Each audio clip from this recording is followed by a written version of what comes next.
In five, four, three, two, one. Hey guys, you're listening to another episode of You're Human and I'm Dakota Meyer. Gosh, what an incredible week. I just got off the phone with a guy, called in, or he actually sent me a DM and said, man, I love everything you're doing, but I don't know how to do it. And just really such an awesome opportunity. I got on a Zoom call with him. He's across the sea. But just a dude out there that's getting after it again, right? So what an awesome call. Been a great week. I got to spend, sorry, we missed last week. The week before I went to Hawaii, I was out there, did 24 engagements all across, from Marines, sailors, airmen, soldiers. And I got to tell you, our fighting force is better than it's ever been. I mean, these guys, I went up and was talking to them. The basic infantryman out there is equipped at the level that the special operations was equipped when I was in. So really incredible to see how far we've came and to be able to talk to, these men and women, these young kids that are out there defending our freedom and who believe in this idea of democracy, especially when you see so much negative out there, right? You see so much negative of people telling you how things are. And it's like, you better verify it because things aren't bad. I mean, we got problems for sure, but we've also got some really, really, really badass things going on. So really incredible. I was out in DC this last week, finishing up my book. It's in copy editing. So got a lot going on. How's the training been? I've seen your crew show up on Instagram, seen Schmidt. I know he's kind of out right now, but I'm seeing the support that you have. Everybody's tagging each other. I saw Baca, right? He's going to be in the race as well. So how's training going? Where's your mind at? So I actually I'm running a 50K next weekend. 50K? Yeah. So it's about 30 miles, right? Oh. So running a 50K next weekend, the Austin Rattler, it's going to be out on Reveille Peak Ranch. So really looking forward to that. Going out there, I've never even ran that far directly, or at one time. So really excited to go knock that out. But, yeah, man, training is good. Schmitty just had, so Schmitty and Toby, they're kind of who started, when I got out of the Marine Corps, they were kind of like my circle that I got back into. We started by working out, suffering, a little bit of shared suffering. And, it's kind of like counseling sessions, and I would get on a bike and I'd go ride with them and just really two incredible human beings. And it's kind of cool because, fast forward 12 years later, they've been running Ironman that they ran who knows how many. And now I'm going to run my first one with them. Right. And Schmitty just had hip surgery. So he had a hip replacement. And but now he's been cleared and he's getting dialed back in. So he's doing that. Toby's going to run it. Toby's actually coming in for the 100-mile race, which we have the first weekend in December. And he's going to run a couple laps with me. Schmitty's coming in too. He's going to support, making sure we got our hydration and food and all the non-sexy stuff. And so, but he's just, two guys that are willing to get after it. And of course, we got Keegan and Dre and Natasha with, training me. And it's really just a badass group. Dude, I'm so fanboying for you guys. This is the craziest thing. I followed David Goggins and Nick Baer, guys that have ran 100 miles. And it's always just seemed impossible to me. Yeah. And the fact that I have a friend that's actually going to do it, it kind of scares the shit out of me, but it motivates the fuck out of me as well. Man, that's what it's about, right? It's about doing shit. In our mind, we all think we can do it, right? We can all do so much shit in our mind. But it's one thing to show up and do it, right? It's one thing to talk about what you think you can do or what you have done, but it's another to talk about what you just did. That's a fact. Got a question here. I think it's kind of on topic from IG. How do you keep yourself motivated every day to improve more in yourself, sir? How do I keep myself motivated? you know what? I try not to live off motivation, right? Motivation is, it's not consistent. I try to just stay disciplined and trusting the process, right? And the people who start, stop, who quit, go up, down, they're the ones that live off motivation. And I used to do that. I used to live off of motivation. I got to get that right song, or I gotta listen to this podcast to get me fired up, or whatever it is, right? And it's kind of like caffeine and pre-workout and all that shit. At some point, it's going to stop having the effect that it did in the beginning. And so the more you can get reliant on the results of the process, the more accurate and more consistent you're going to be with it. So for me, like, I heard this one of my close friends said this to me, and he made so much sense, and I'm going to use it. But we all wake up every morning depressed. And the reality is we all wake up depressed. Nobody wakes up happy. Nobody gets out of bed and is like, oh shit, man, I'd rather get out of bed than lay in bed. Nobody. But we get up every day and we have the opportunity. We start out depressed at 0, and we have the opportunity to do things that make us happy in order to create that happiness every single day. Everybody starts out at the same level. It is the same for everyone to get out of bed. It is the same thoughts, the same struggle, the same reality for everyone to wake up and get out of bed. I'm not saying in their life it is, but it's the same concept that we all deal with. Nobody wants to get up early, but except the people who know the results of getting up early. If you just focus on, man, getting out of bed or waking up earlier than I have to, or things like that, that gets you nowhere, right? But getting up, knowing that you can get a head start on the day of getting that momentum rolling to create that happiness and that success, or whatever it is throughout that day that you want to create by accomplishing things. That's what gets people out of bed early and gets them rolling. But we all wake up at the same point as far as our level of happiness every single morning.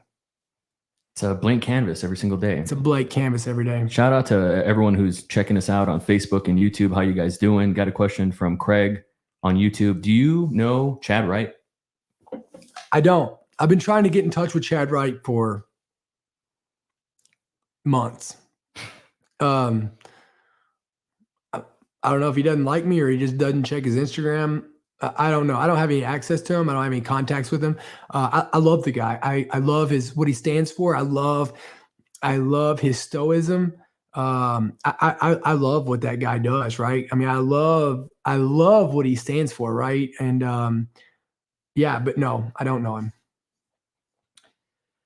What kind of diet do you have? Michelle's asking on Facebook right now. What kind of diet do I have?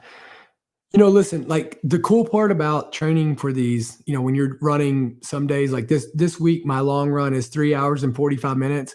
So when you're going and you're running, or working out as much as I am, like, it's kind of cool because you get to eat a lot of shit. But I mean, for me, I just try to cut out soft drinks, sugar as much as I can. I try to limit my carbs.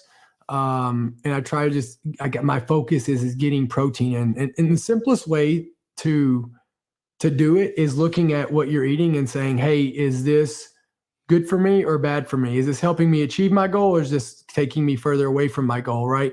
And that's how I do it. And then tracking it in MyFitnessPal. Don asks, so what's that construction going on at the OTD World Headquarters?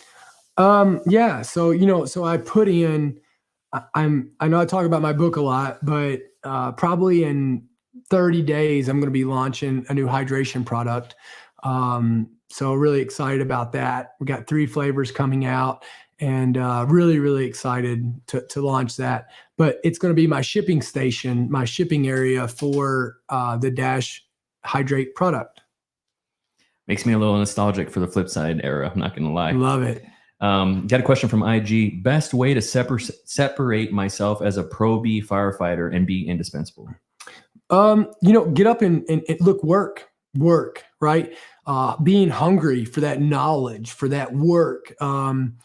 That's what it comes down to. Don't get sucked into the negativity, don't get sucked into the complaining, which is easy to do, right? I mean, it's easy to take back to the firehouse. I mean, you're literally going to everybody's problems, and it's easy to come back and bring that back to the firehouse, right? So don't get caught in that. You have the best job on the face of the planet. You get to help people. You get to be a firefighter, right? Nobody joins, nobody stays a firefighter or becomes a firefighter for the money, or for, if you become a firefighter for the money or for the days off, or for, I don't know what else you would do it for, then you're going to be mentally, physically, and emotionally bankrupt really fucking quick, right? The people that do it are the people who want to uphold that title of what a firefighter is, and that is being whatever someone needs you to be when they need you to be it, right? And that is the ultimate goal. So if you stay focused on that and not focused on the other shit, you're gonna have an awesome career. I would tell you to, just be hungry for that knowledge, right? Like, just be hungry to suck up every part of knowledge that you can from those older guys who've been on those fires, who've been on those bad calls, and, learn from them, but also develop your own way of doing things. Don't get sucked into the laziness, right? The complacency, all that. And that's what I would tell you. That's how you're going to separate yourself. Love that. How do you work around those who backstab you at work any chance they get? How do you let them backstab you, right? I mean, listen, if you're out there doing the right thing and you're out there getting after it and you're out there doing what's in the best interest of and doing your job and doing what's in the best interest of the company, you let them stab away, right? I mean, get those broad shoulders. If they can live with it, you should too. You should be able to too. Mill2vet on Facebook asks, what is the most important part of owning your transition after service in the military or high demand profession?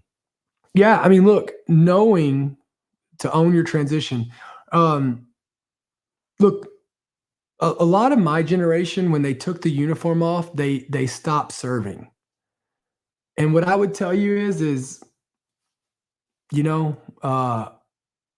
just because you take that uniform off, it's still an obligation to serve this country, right? If you want to go out and claim the title veteran, you're claiming the same title as the World War II generation claimed, right? Like go out there and be the leader of the community. Take your experiences, and instead of looking around and expecting everybody to owe you and to owe you a handout and to give you an easier way of life because you served this country, take what you learned and the knowledge you learned and the experiences that you learned and infuse that passion, patriotism, and love for this country back into it and lead people. Show them why this country is great. Show them how fortunate they are to live the life that they live and to be able to live in this country that has been, that has been fought and that has been protected by men and women who are willing to put on the nation's cloth, right? Instead of getting out and expecting these citizens to just coddle us, right? So that's what I would tell you, how to own the transition, right? You're not done yet. You're not done until you go in the grave. And so get out here and give back.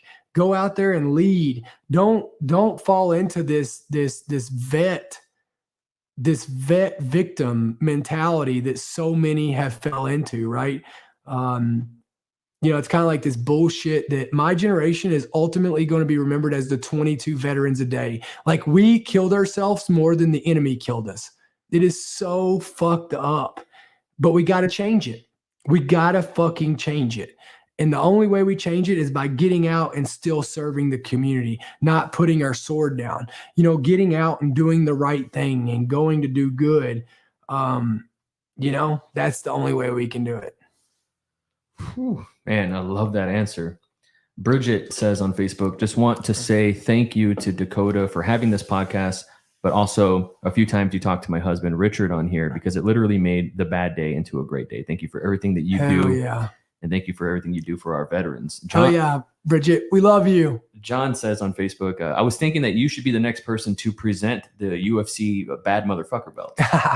Man, that'd be awesome. No, thanks so much, man. Appreciate that. How did you heal from shame over mental health struggles? I'm ready to do so for myself. There's the only time there's shame, the only time that I struggled from shame was when I was trying to lie to myself. Listen, you're not going to be perfect. Nobody is. Just say, hey, look, whatever it is that you're shame, look, I used to live with so much shame and guilt are the same fucking thing. I used to live with so much guilt over my teammates because I walked around and everybody kept telling me, oh, you didn't fail them. And I tried to keep buying into that narrative that I didn't fail them. I did fail them. So now that I said I failed them, now what do I learn from that? And how do I not fail people later on in life, right? It's about getting it right, telling the truth, and acknowledging where you went wrong and then moving on from it, right? You can't, but so many people can't process shit because they're too busy trying to justify it instead of being like, yeah, man, I fucked up on this. Wish I hadn't done that, but I won't fucking do it again. You know what I mean? It's that simple. So what I would tell you is whatever shame or whatever guilt you have, just acknowledge it and move on. You know what I mean? But don't try to make it fit. And understand this, it's okay to fail. You're gonna fail. What it's not okay is to fail and not learn from it and get better from it, right? So, a failure is only, you don't have to continue letting that failure make you keep failing, right? It's just a moment in time. Just like a success is only a moment in time. And, turn those failures into lessons. Learn from them. Use them to go and make the world a better place, right? We just get so wrapped up in these things of we live in our rearview mirror so much. And just as much as we live in the rearview mirror for failures and we put ourselves in our own personal jail, with a prison sentence, we do the same thing with successes. We live off those for so long. And it's they're both just moments in time. Either one, whether you're walking around talking about what you did yesterday or you're living by the failure you had yesterday, I call that living in the rearview mirror. And if you get out and you try to drive your car living in the rearview mirror, you're going to end up wrecking, right? And you're going to miss what's in front of you. So just stay focused out the windshield. You know what I mean? You're driving this car of life. You're going to miss. You're going to fail. There's nobody that walks the face of the planet that's not failing, that's not losing, that's not messing up. There's nobody that's doing that. So you're not going to do it either. And so you better get used to it, but just learn from those failures so that you don't keep failing on the same fucking thing over and over, right? Whew, fuck yeah, dude. Yeah, man. I'm feeling it today. Are you, Don Connolly asks, are you still working on your fitness app? We're working. We got some ideas. TBD. Are you going to keep running the combat challenge next year? Am I going to keep running maybe? Right now I'm focused on this 100-miler. I'm going to knock it out. I'm focused on this Ironman, and then we'll see maybe the fall of next year, right? Of what we do with the combat challenge. Excellent. How can you find passion for a career in the military again when things didn't work out the first time? What do you mean? I guess it's someone who's in the military already. Yeah. How can they find passion in the military again when things didn't work out the first time? Well, I don't know how to answer that question. Interesting. I don't know enough about it. Fair enough. Do bad calls trigger your PTSD? How do you find balance firefighting and PTSD? Do bad calls affect me? Yes. But I don't know what trigger PTSD is, right? It's not like I don't know. I don't look at PTSD as like something you have forever from one thing, right? Like I think it's PTSD is an injury. So like it's like sometimes I go to the gym and I like right now you can see me moving a little bit. My lat right here, my shoulder, they're a little, they're a little hurt. They're not hurting, but they're not feeling so good right now because I did pull-ups this morning. But they'll be fine. And it doesn't mean that it's messing up my shoulder injury that I had a long time ago, right? So I think the same thing with PTSD. PTSD it's just an injury. So I think that like, yeah, I mean, do some of these calls bother me? Yeah, they do 100%. But I'll also tell you this, like, just like my shoulder, like it hurts right now, but I know it's going to be fine. Like I know how to rehab it to get it to where it doesn't hurt anymore. Right. And so it's the same thing with PTSD. After you start getting past these things that, yeah, like it does bother you. I mean, we're humans, right? And so, now I know how to, okay, this is normal. Like it's going to be fine. It's just a little, I know if it's, man, I need to go to a doctor and talk to them about how to process this because it's really bothering me, right? It's like with my shoulder, I know if I need to go, do I need to go have surgery and MRI done, or do I just need to give it a little rest for a couple of days and put a little bit of ice on it, right? And I know the same thing with PTSD or depression or anxiety. Like when that stuff pops up a little bit, I know the difference because I felt both sides of it, and I know, oh yeah, this is going to go away. It's no big deal. Like totally understand. And if it doesn't go away, if it starts affecting my sleep or it starts affecting my mood, then I need to go talk to somebody on how to get past it. But I don't believe or agree with that, once you have PTSD, you have it forever. Like, unless you just decide to have it forever because it becomes your identity and, it becomes everything that you do. Right. I've never thought about it that way. I like your perspective. Advice to a single dad who's divorced with a 2-year-old. Hell yeah. I mean, the advice is just keep being a dad, right? Be the best dad you can for that 2-year-old. But again, like I say a lot, you got to put yourself first. You got to put yourself first, because if you're good, your kid's going to be good. Right. And the problem is if you just stay focused on your kid and making sure your kid's good at the expense of you being good, your kid ain't gonna be good. So I would tell you that more importantly for you, you got to put yourself first, and you've got to do that with the intentions of and the goal of being better for your kid. Are you going to MIC? I was hoping you knew what that was. I don't know. Chris on Facebook, what does that mean? Let us know in the next question.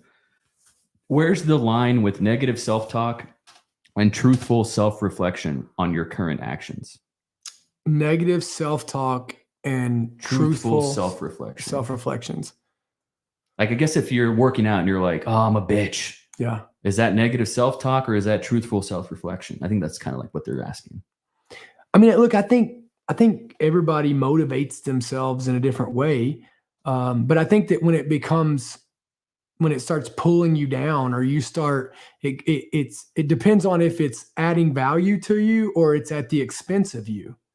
Right. So I think that's a measure you have to come up with, right? Like, sometimes I look in the mirror and I'm like, man, I was a dumbass on that. Right. But am I a dumbass? No. Like that was a dumb decision of mine. Right. So I think if you're just beating yourself down to a point to where it's kind of like working out, like going in there and working out to a point to where you pass out and you're throwing up every single day is not helpful.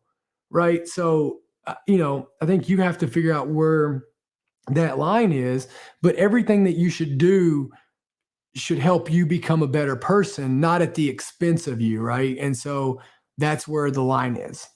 MIC, Military Influence Conference. Are you going there? No. Fair enough.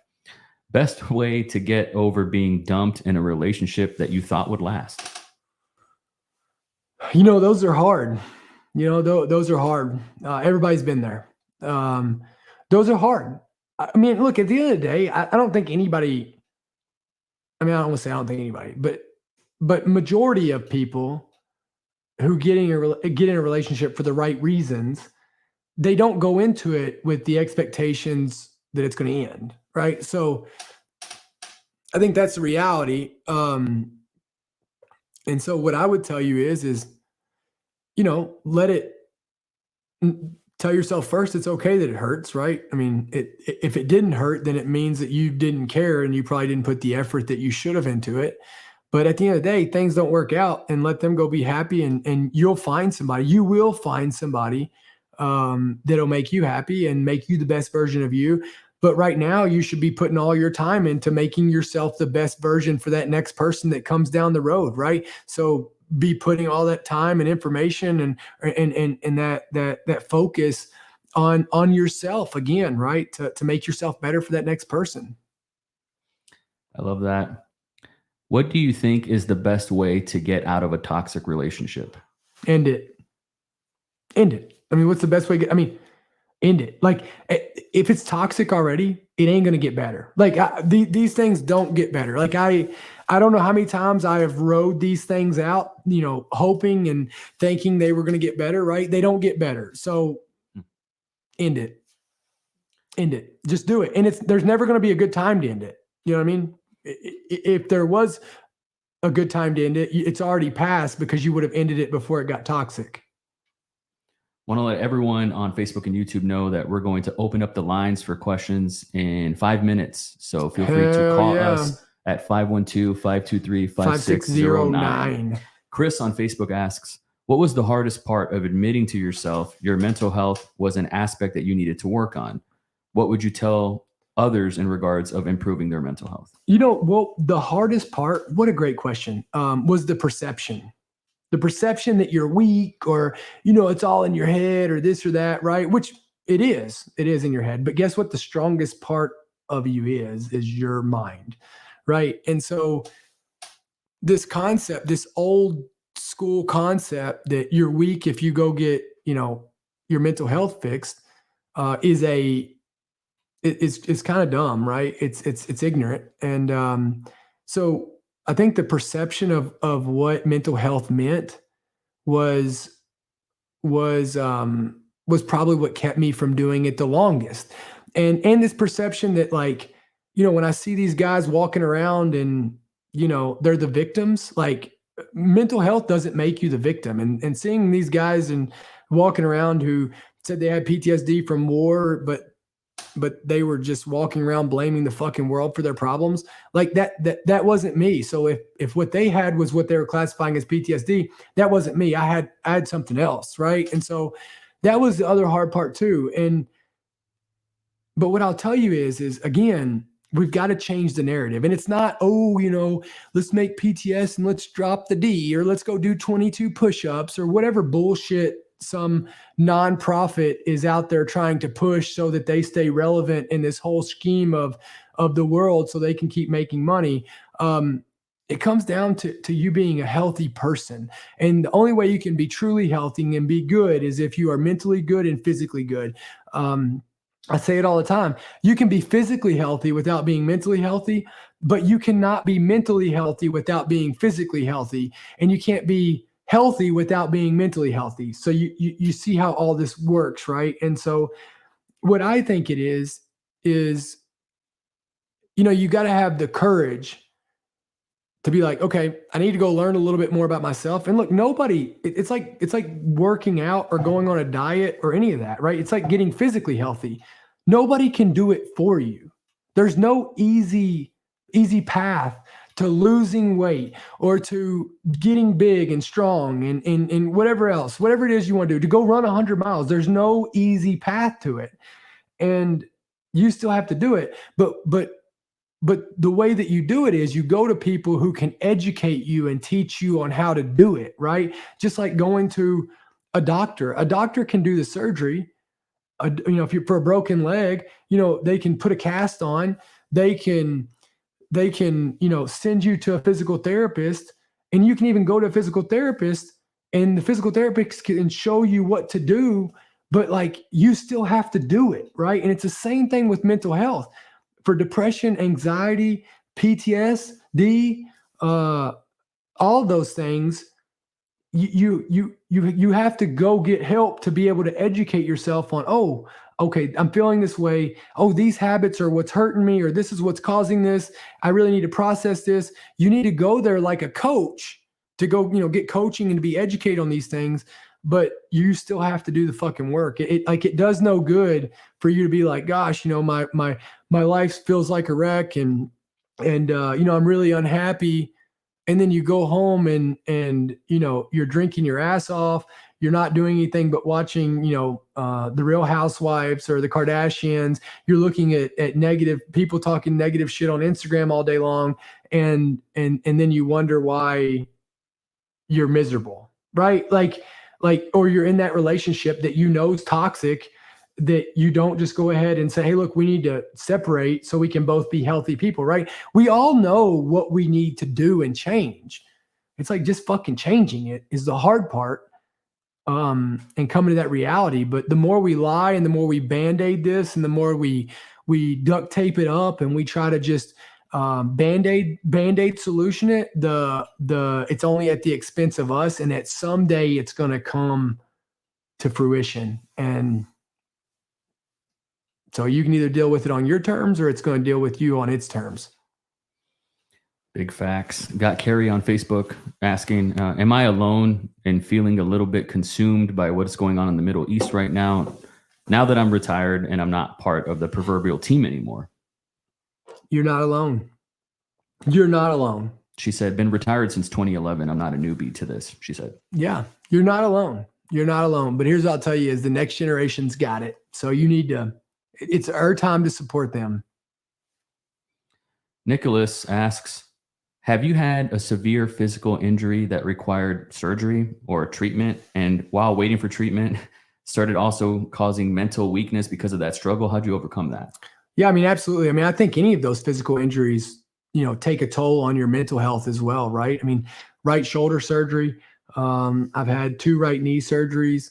Those are kind of the big ones, right? That for me, obviously they're not that big, but yeah, I mean, listen, anytime you're injured, anytime you have any of those things that you can't go out and physically do the things that you do every single day, it's a change in your lifestyle. And of course it's going to affect you mentally, right? But do what you can. What I'll tell you is do what you can, right? Put these timelines in place, do what you can, and find the challenge in not being able to do what you want to do, right? Find that, what's that trying to teach you, right?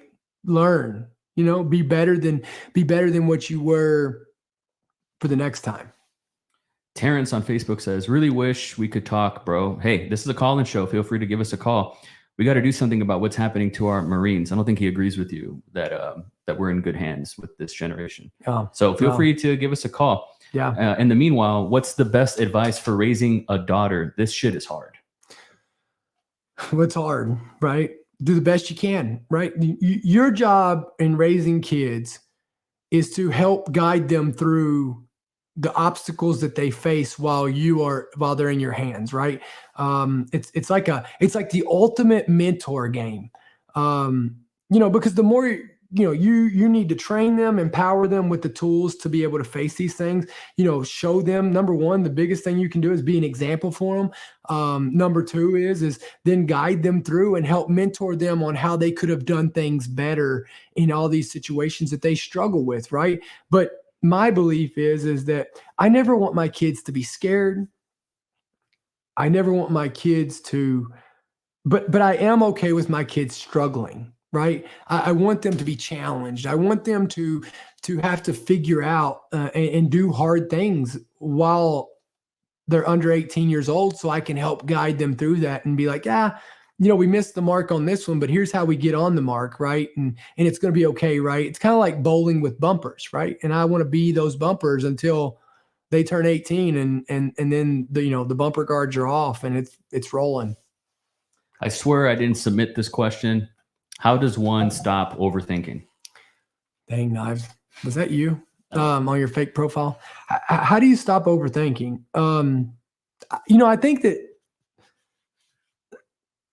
I think that overthinking is not always bad. right? I think underthinking is worse than overthinking. Um, but overthinking to the point that it's at the expense of you again is no good, right? And I always say, while I think it's helpful to look into the world of hypotheticals, when you start saying, well, what if this happens, or what if this happens? Like, I think it's beneficial to look at that to be able to kind of have an idea of how you might adjust your plan. But look at what is happening, not what if this happens. What is happening? What do you know is happening? What can you control part of it? That's the mindset you got to stay in. And if you overthink in the what is happening, what is for sure going to happen, if you overthink there, you're going to be more successful. And then the what ifs don't matter. Yeah, not that this was for me, but I would add, if it's in your head, get it out of your head. Yeah. You know what I mean? Like, I've overthought when it comes to you and me, because working in your shadow is like a mind fuck sometimes. Yeah. And the best way to kind of get out of my head is just to bring it up and say, hey, what are your thoughts on this? Yeah. And just get it out. And then it turns out, I was overthinking it. I always say, don't ever worry about a problem that could be answered with a question. Like, how stupid is that? That's great. Yeah, I haven't heard that one before. Right? Like, that's what I wanted to say. Yeah, that's perfect. Yeah, I mean, like why worry about something that you can ask a question about? Yeah, and get the answer. Like, oh, I wonder, well, what if he thinks this? Well, why don't you fucking ask him what he thinks? Precisely, yeah. I got a question here from IG. Do you think USA will go to war? I don't know. I hope not, right? I mean, I hope not. But I mean, if we do, we're fine. So, but I hope not. How do you deal with parents who think you owe them your time when they are dysfunctional? I mean, you don't owe anybody anything except yourself. And I mean, that just comes down to you articulate. I mean, look, that comes down to you articulating clearly what you need and why, what you need to change from them in order to get your time. And if they're not willing to do that, then, they don't value your time enough for you to give it to them. Right. And listen, I don't give people my time that don't value it. Right. It's the most valuable thing that we have. And if they're making you worse, that's not your problem. Any recommendations to help with anxiety? I already work out 6 days a week. I meditate and I go to therapy. I mean, I would have to get on a phone call with you and we'd have to talk deeper into it. But I mean, there's something that's causing that anxiety and we got to get to the core of that. There's always a cause, right? Yeah, always a cause. There's always a cause, right? What has helped you overcome, I don't know if you felt this way, but what has helped you overcome negative self-image and self-talk the most?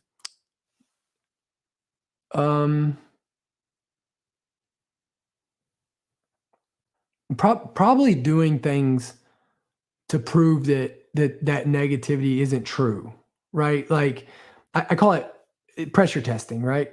So, oh, Dakota, I feel like I'm a bitch. Okay, well, am I?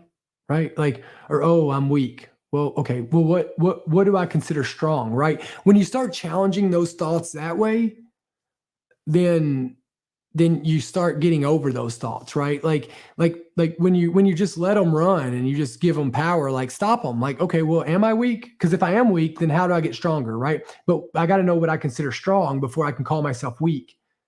You know what I mean? And so it's like when you start challenging those thoughts and really putting and figuring out what the meaning of those words are of that negative self-talk, like so many people are like, oh, I'm a piece of shit. Okay, well, what's a piece of shit to you?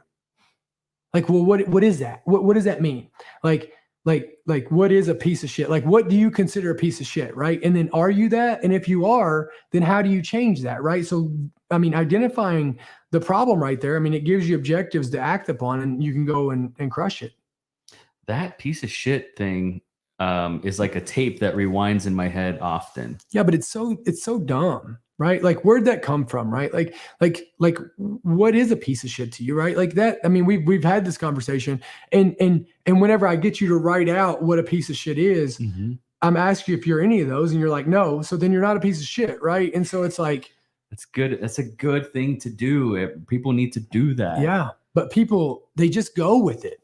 People are so used to going with what they're told. They do the same shit with their mind.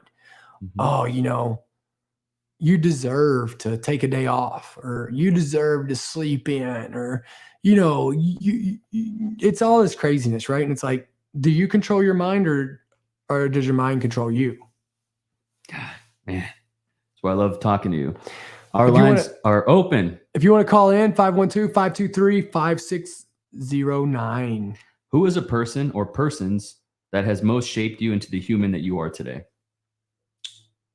I mean, there's a lot. Myself, right? Myself. But there's been a lot of people who gave me examples of what two qualities I don't want to be like anybody else, but there's qualities that I like from other people that I like to take. It's kind of like every time you walk into a house, you get an inspiration on how you want to do your house, right? It's the same thing when you meet people. I'm like, oh man, I like that about this person. I need to be more like that. How can I do that, right? So, for me, like, I'm surrounded by giants. I'm surrounded by literally some of the most incredible human beings that walk the face of the planet. And so being able to have that exposure to those people and really taking in the qualities that I find value in, and that I see that align with what I want to do by changing the world and helping people. I pick those values from each one of those leaders and people that I know. And what I do is I try to build my own version of Dakota Meyer. Hey, Dakota, as a fellow Kentucky boy, I have only one question. Wildcats or Cardinals? Really?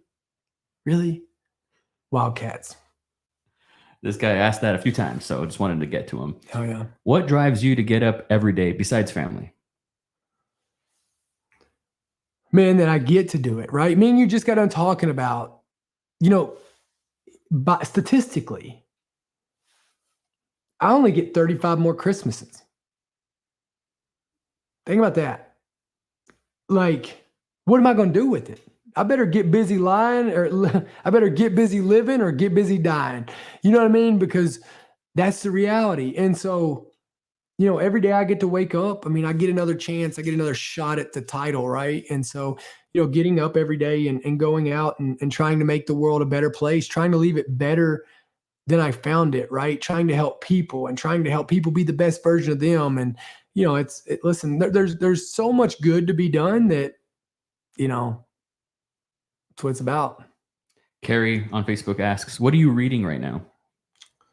Let me tell you what I'm reading. I'm reading my book 100 times over and over by copy edits and changes and formatting. And so that's what I've ultimately been reading. I haven't got into anything else right now because I want to stay focused on dialing that thing in off of my ideas and my concept. And so I'm not going to read anything until that is done, which would hopefully in 2 weeks. Whoa. So you've done your part. It's almost shipped, basically. Like, you've put it in someone else's hands. You wrote the damn thing. Yeah, it's done. Hell yeah. That's so cool. Yeah. Looking forward to it. When can I get an early copy? You'll get the first one. Sweet. How did you come out of depression/desperation, and how long did it take you to feel better? I mean, it took me a while, but it wasn't that it took me a while to get out of it. It took me a while to finally take responsibility to where I could take actions to get out of it, right? I had to look in the mirror and stop blaming everybody else for my problems, right? But we all, that was how I was taught to deal with it. That's how my leaders dealt with it. And so, I had to get around the right people who were like, nah, that ain't it. Dakota, we all think we're right until somebody shows us that we're wrong. And, that's the reality. And so, but once I got on the path and once I started taking responsibility, it doesn't take long to get past. And I know you're sitting here listening to it like, oh, I've heard this a million times. And, it's just, you don't understand what I've gone through or whatever. Right. And it's like, no, you're right. I don't understand what you've gone through. You don't understand what I've gone through. Right. And, but we don't have to. But what I can tell you is that I felt the way you feel, and I've got through it and I feel better, right? And depression's depression no matter what you've gone through. Anxiety's anxiety no matter what you've gone through, or how the severity of it is, or what it's called, like, or what caused it, right? Like, none of it matters. Like, what caused it doesn't matter. Everybody's felt depression, anxiety, and PTSD at some point. At some point, everybody, the worst day of somebody's life is no more significant than the worst day of another person's life. Everybody's felt that. And so it's like, look, I felt that. I've been there. This is how I got better, right? That's what it comes down to. Instead of us being like, oh, well, yeah, that might have worked for you, but you don't know what I've gone through. That won't work for me, right? That's a fucking bullshit excuse, right? That just means you don't want to do it, right? It's kind of like people who are fat and who are like, I eat healthy. No, you don't. You absolutely don't. It is absolutely impossible for you to get fat by eating healthy. I mean, unless you eat too much. And so by eating the right amount that you should eat daily and eating healthy things, it is impossible for you to get fat, right? But so many people are like, oh, it's my thyroid, or it's the hormones I'm on, or it's whatever, it's hereditary, right? Whatever it is. No. It is calories. Chris asks on Facebook, what gets you excited about your role in Own the Dash? I love Own the Dash because I want people to own the dash. I love people. You know what I mean? I love people, and I love seeing what it's done for so many people. I love, there's people that tattooed it on them, right? I mean, I created this thing out of nowhere, right? As just I wanted people to own their dash. And now to see people wearing my t-shirt in the airport, to see people wearing it in gyms, to see people tattooing it on them, to see people talking about what it's done for them, it's the best thing I got going for me.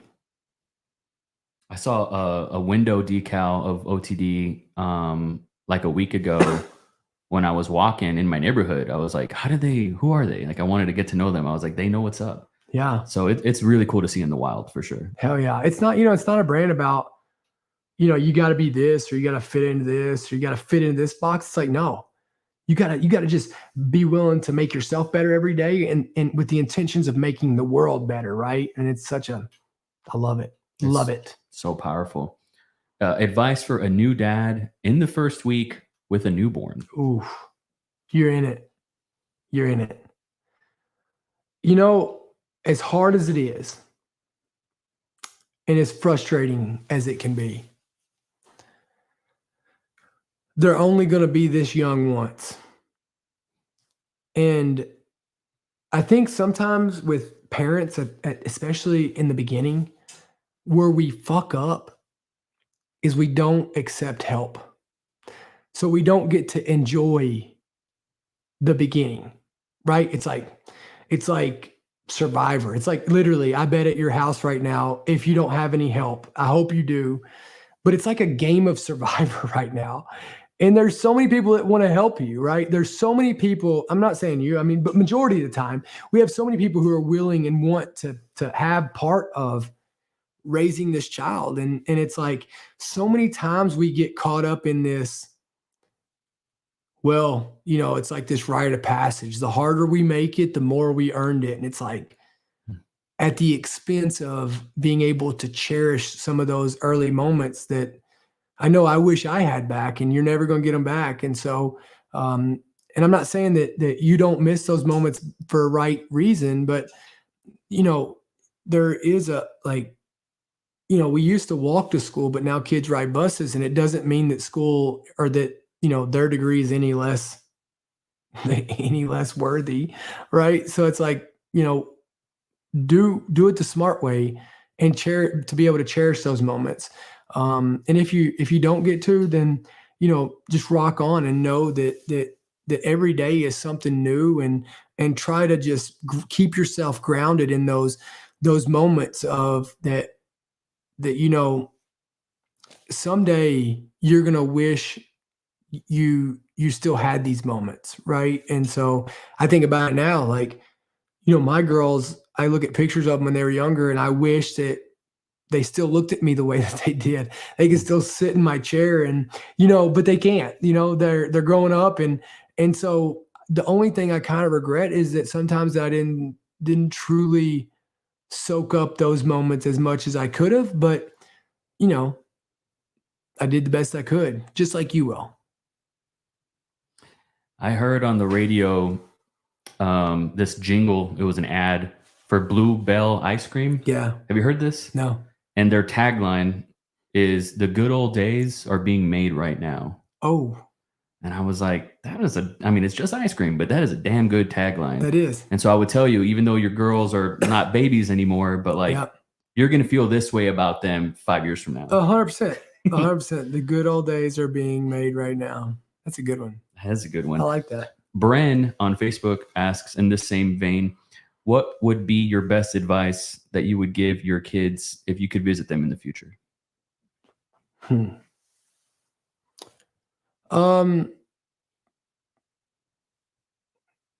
don't know. I hope I'm going to be there, but if I'm not, it just depends on what part of life they're in, right? I want them to be kids, but I also want them to be prepping for being adults, right? And so, I would just tell them that, hey, it's a marathon, not a sprint, but there are some parts that you should sprint. And so, the quicker you figure out who you are, the quicker you can go and do things that represent and support you. I read some statistic that once you hit 30, 90% of people will never sprint ever again in their life. Isn't that interesting? Yeah, so what I was told was like that by the time your kids reach 18, you've spent over 90% of your time with them. I think it was 90 or 80, something like that. Sounds about right. Right? Like 90% of your, let me look this up. I'm gonna look this up as we're here. Unless you're Mexican and then you can't get rid of them. Yeah. They stay in your house forever. Hold on. The first 18 years of your kid's life. 75% of the time you'll spend with your kids will be spent before they're 18. It's heavy, man. Think about that. It's heavy. It's heavy. My son turns 18 next month. Have you ever wanted to wildland fire? I would like to go get the cert, but I really don't. Maybe if I was a smoke jumper, which they are so badass, but I don't really care much for fighting grass fires. Do you train Brazilian jiu-jitsu? And if so, what's your favorite submission? I don't train it often. I'll train it once every 2 years. I just like not getting submitted, Yeah, it'd be cool not to get choked out. I agree. Yeah. Thoughts on first responders being allowed to use cannabis when off duty? No. No. I don't. I think, yeah. I don't know. If it's not legal in the state, then no, right? And if you, the problem is how do you know if they're high or not while they're on duty? That's part of it. But the second piece of it is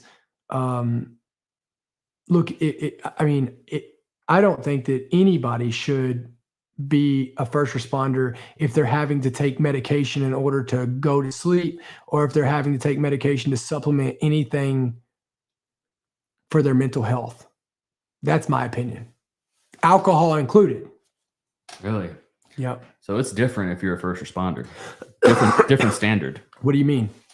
I mean, did I understand that maybe you can't take mental medicine as well? I mean, I don't like if you have to take something that puts you under the influence for your mental health. I mean, you can't be a firefighter and be taking opioids for an injury. So why would it be okay for you to take?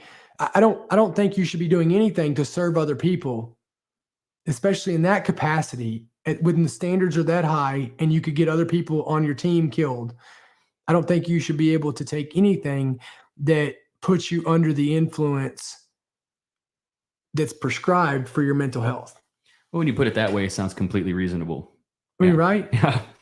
I mean, do you want, I mean, if somebody's injured so bad, they got back injuries, do you want them taking Oxycontins or do you want them taking opioids while they're on duty? Hell no.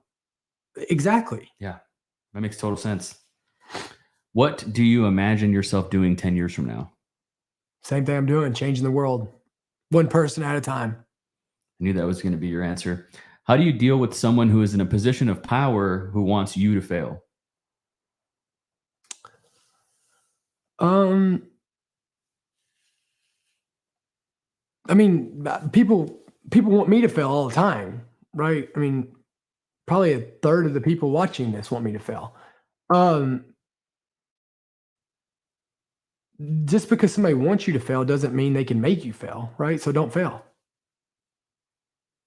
Absolutely. How would you describe freedom in your own words? You know, the ability for you to be able to do whatever you want to do as long as it doesn't affect anybody's beliefs, ideas, as long as like it doesn't, you don't impose your shit on other people. Like, I think you should be able to do whatever the hell you want to do. If you want to do heroin at your house by yourself and you don't have kids and you're single and that's what you want to do, I think you should be able to have at it, right? But at the point that you're a parent and it starts affecting your kids, or it starts affecting your wife, or it starts affecting, your parents, or it starts, EMS has to come, or you get on the road. Like, at that point that you start doing something that is influencing other people, that's the point where freedom, that's not freedom.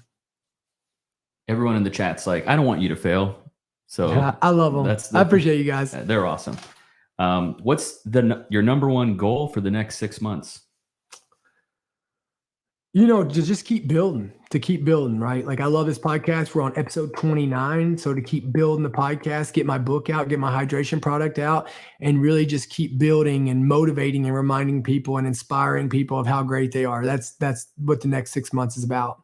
It's really dialing everything in to own the dash. Beyond the titles that others have given you, who are you? I'm just a guy who wants to change the world. How have you changed in the last 5 years? I've really started living my life. I've really finally got what Dakota Meyer is, and really just started, finally living what Dakota Meyer is, right?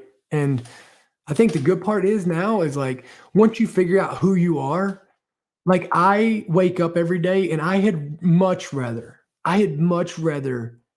you hate who I really am than you to absolutely love who I'm pretending to be. So, at least people that don't like me, they don't like me, right? At least the people that do like me, they like me.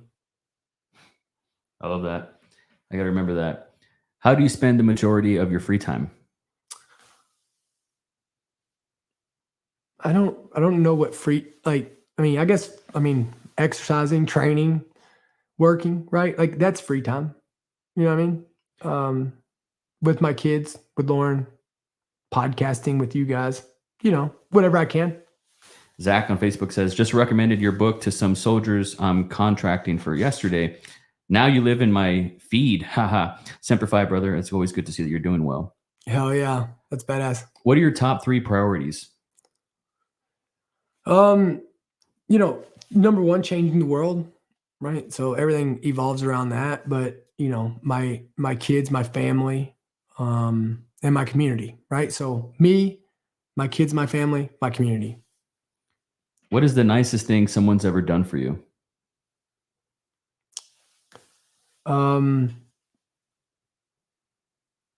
Woke up and made the most out of their day. Really, man? That's so thoughtful right there. Yeah. That's so selfless. What I just tell that guy the other day, just a minute ago. Yeah. If he goes out and he helps other people and comes back to you in like 2 weeks, 30 days, and that's the paycheck for you. That's it. Yeah. You know what I mean? So the most, yeah, I mean, that's the nicest thing anybody could ever do for me is to get up and fucking go make themselves better. Don Connolly asks, how could anyone not like you? Well, Don. Come on, Don. Maybe this would be a good last question here. What good comes from shared suffering? You know, when you suffer together, you see that other people are willing to do hard shit with you, not just be there during the fun times or when everything's high, right? And so like when you suffer together, you struggle together and you go through it together, you know, it builds this type of bond that, hell yeah, that sucked for both of us, but we both got through it and we did it next to each other. And how badass is that? I mean, it just naturally builds this bond amongst people, right? And any community you ever see that has gone through hard times, it forges. It's almost like heat that heats up the glue, and the glue goes ahead and builds that bond. And the hotter it is and the more glue there is, the tighter that bond is. But the only way you get that is by suffering and hard shit, right? You don't get that by just doing easy stuff and people being there for the good times, because everybody's going to be there for the fucking good times. Ain't many going to be there to do a little bit of shared suffering with you, right? So that's how you get stronger, right? You look at any type of brotherhood, any type of cohesion, anything you look to that has like a tight knit group or that has that culture of, you know, protecting each other, of you know, brotherhood, sisterhood, whatever you want to call it. Any group like that you see or look up to, it was forged through suffering. That was awesome, man. I think that's a hell of a show right there. Oh yeah. So listen, thank you guys so much. What a badass show. I really appreciate you guys. Y'all are rock stars. And episode 39 or 29, looking forward to episode 30. I hope you guys have a great week and keep owning it.